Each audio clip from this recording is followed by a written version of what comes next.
Magandang oras mga kababayan, narito na ang pinaka-latest update natin sa magiging lagay ng ating panahon ngayong araw at sa susunod na 24 oras.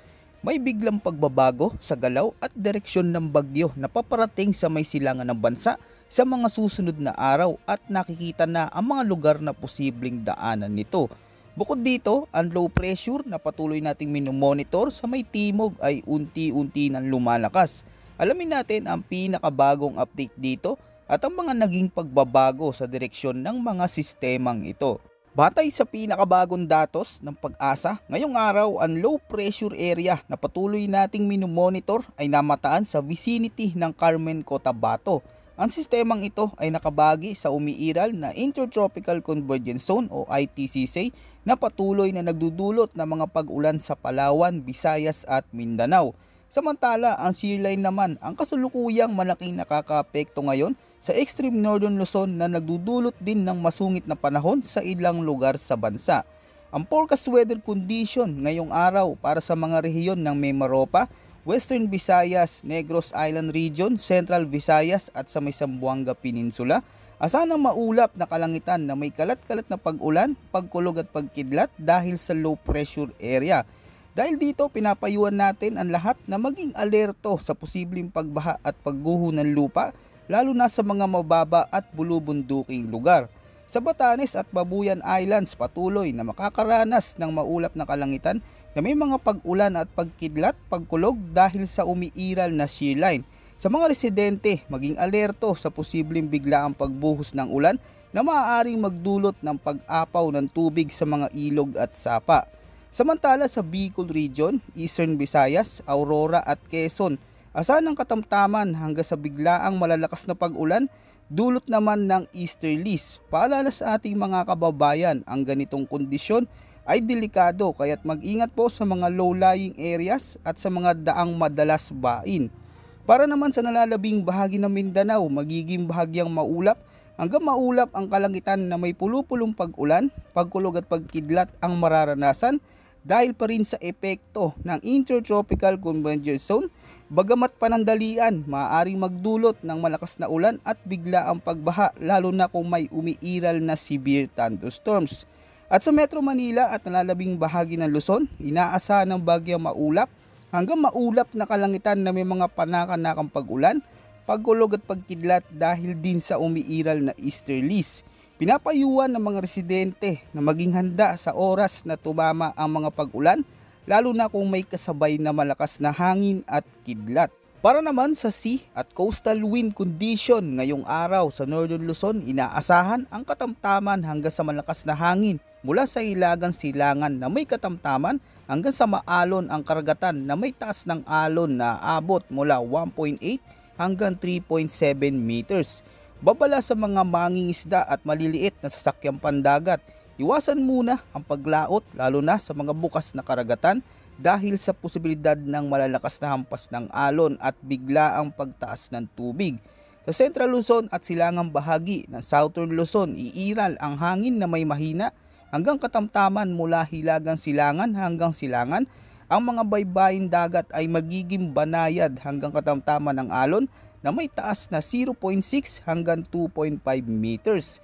Para naman sa nalalabing bahagi ng Luzon, mararanasan ang katamtamang hangin na umiihip mula timog kanluran hanggang timog silangan, kaya asahan ang banayad hanggang katamtaman ng mga pag-alon na may taas na 0.6 hanggang 2.1 meters.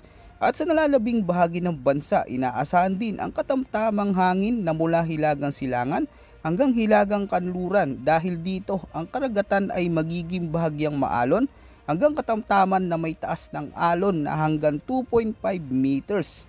Ang ating mga mangingisda at biyahero sa dagat ay pinapayuhang maging mapagmatsyag sa biglaang pagbabago ng lagay ng panahon at karagatan. Huwag ipagsawalang bahala ang mga abiso ng mga lokal na otoridad para sa inyong kaligtasan. Ayon naman sa pinakabagong datos mula sa International Weather Models, makikita ang low pressure system sa vicinity ng Cotabato ay dahan-dahan itong kumikilos pahilagang kanluran at inaasahang lalabas sa West Philippine Sea sa mga susunod na araw. Kapag ito ay tuluyan ng makarating sa karagatan, posibleng lumakas ito o mag-intensify bilang isang tropical cyclone. At kung sakali na maging bagyo na ito sa loob ng Philippine Area of Responsibility ay tatawagin ito sa local name bilang Bagyong Tino. Kasabay nito ang mga buntot ng habagat at hanging amihan ay maaari pa ring magdala ng malawakang ulan sa malaking bahagi ng Visayas at Mindanao sa mga susunod na oras. Bukod dito mga kababayan, sa mga datos ng weather simulation, may panibagong low pressure system din ang inaasahang papasok na sa Philippine Area of Responsibility sa silangang bahagi ng Philippine Monitoring Domain. Ayon sa mga modelo, mataas ang posibilidad na ito'y maging isang ganap na bagyo o tropical storm.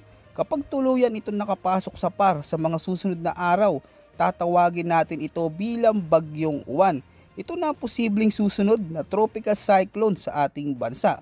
Ayon sa forecast track, inaasahan itong lalakas habang lumalapit sa Philippine landmass at posibleng dumihis bagya patimog na maaaring tumama sa bahagi ng Bicol region at sa may Eastern Visayas. Ang hanging amihan mula sa hilaga ay maaaring itulak ito pababa at na magresulta sa pagtama ng landfall nito sa pagitan ng Nobyembre 6 at Nobyembre 7. Ayon naman sa initial na projection, nakikita na posibleng maglandfall si Uwan sa bahagi ng Visayas bago dumaan sa Southern at Central Luzon maging sa NCR. At pagkatapos ay lalabas na patungong West Philippine Sea. Ngunit paalala ng mga eksperto, ito ay long range forecast pa lamang, kaya tandaan na ang galaw at direksyon ng bagyo ay maaari pang magkaroon ng pagbabago depende sa lakas ng hanging amihan at sa kondisyon ng karagatan.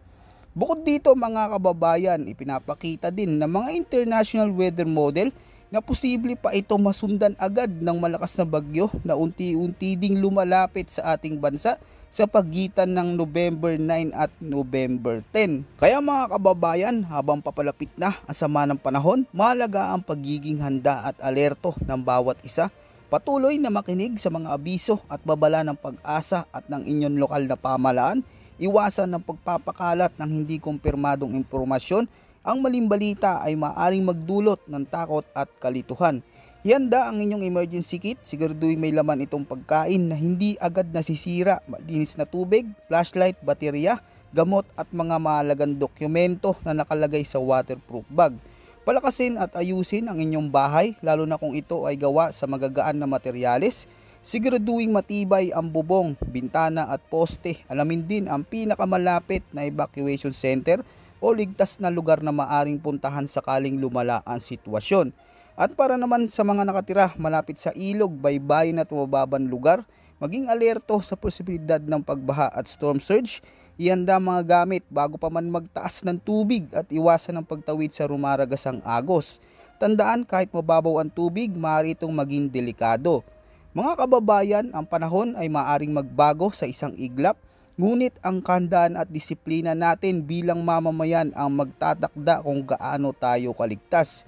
Tandaan, ang kaligtasan ng pamilya ay higit sa lahat, at para sa susunod na pinakabagong weather updates, manatiling nakamonitor dito sa ating channel. Maraming salamat sa inyong patuloy na pagsuporta mga kababayan, at huwag kalimutang i-share ang video na ito upang mas marami pa ang mga kababayan natin ang maging handa sa lagay ng ating panahon at para sa kaligtasan ng bawat isa. Yan muna ang ating pinaka-latest weather update. Ito po ang inyong weather forecast ng bansa. Maraming salamat po at huwag kalimutang mag-ingat. Ngayon nakakaranas tayo ng masungit na panahon.